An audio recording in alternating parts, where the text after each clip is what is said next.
Fala galera, hoje eu tô aqui com o Peterson, escritor do Thistion, isso aí, livro que a gente vai estar divulgando um pouco mais, que a gente está com aquele projeto Celebre o que é Nosso, que é para divulgar mais a fantasia nacional, que está começando a se desenvolver mais, Sim. ter mais atenção. Exatamente.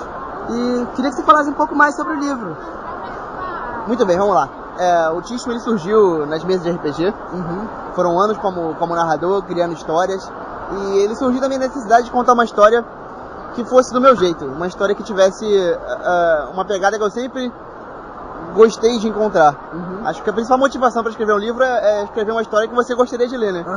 Como autor. E foi o que eu fiz com o Thistion. Ele surgiu daí, dessa interação com jogadores, mesas de RPG e tudo mais. E como é que foi o processo de criação desse mundo, do livro e tal? Então, o Thistion surgiu como uma coxa de retalhos. Foram anos jogando e criando histórias, estudando mitologias e acumulando conhecimento para juntar tudo no cenário do livro. Então o Thistion tem um pouco de mitologia celta, um pouco de mitologia hindu, mitologia brasileira e a própria mitologia do mundo, né, que tem a sua cara e identidade própria.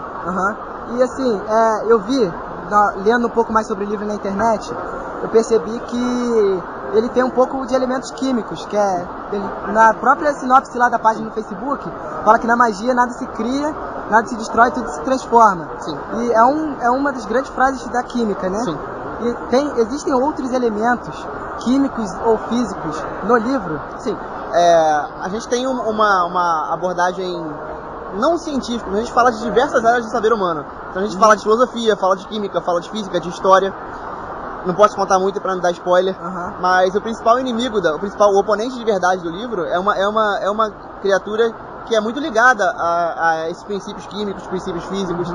Acho que é uma coisa bem interessante pro leitor pensar um pouco. Beleza. E assim, a gente sabe que o RPG hoje também está voltando a se difundir no Brasil. Graças a Deus. Com certeza, né? A gente está com um projeto no Me Livrando, que a gente vai criar um podcast com sessões de RPG a cada 15 dias, que a partir dessas sessões a gente vai novelizar essas histórias. Bem legal. O que você acha dessa nova...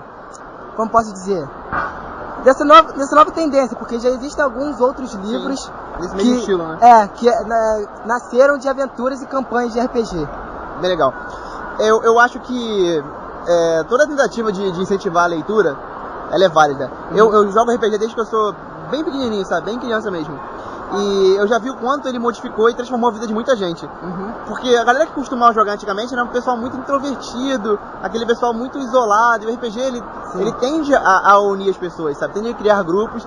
E até em pessoas que não tinham esse interesse de ler, acabou surgindo graças ao RPG. Porque não quer ficar pra trás. Sim, e também sempre tem aquela regrinha que quem lê mais vai saber, vai poder dar uma... Conhecimento é poder em todos os lugares. Exatamente.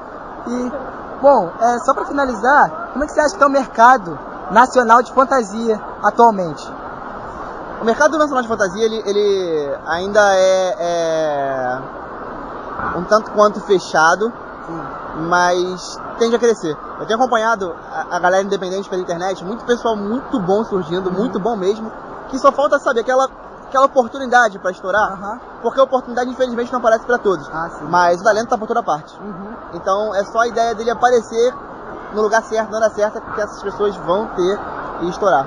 Sim. E tem também aquela questão do preconceito do povo brasileiro, dos jovens, com a literatura nacional, né? Eu mesmo, quando eu comecei a ler há muito tempo atrás, quando eu olhava para livros brasileiros assim, eu já achava que não tinha qualidade, ou que a história não seria tão boa. Com certeza.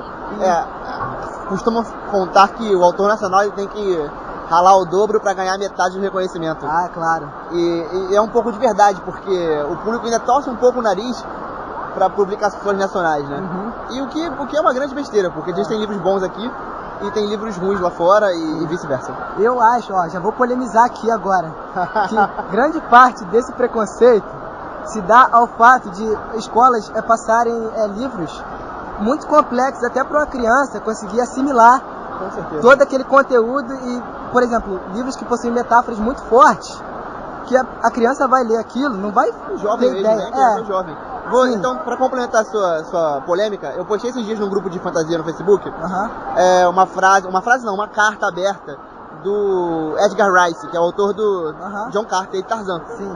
E um autor que veio a se tornar um dos primeiros ganhadores do prêmio Hugo mandou uma carta para ele reclamando que a escola dizia: o livro desse autor que você lê é infantil, você deveria ler os clássicos. E ele discorda. E pra você ver como essa discussão é antiga, nos Estados Unidos, na década de 30, essa discussão já existia. Então não é a gente que vai acabar com ela, a gente pode fazer a nossa parte, fazer o melhor e divulgar a literatura da melhor forma possível. E é o que você falou, qualquer forma que incentive a leitura é válida. É válida, exatamente. Então, é isso, cara. Obrigadão. Isso aí, prazer. beleza? Só uma última pergunta mais importante do vídeo, que é Marvel ou DC? Cara, então, eu fico como Kakaroto. Kakaroto. Valeu.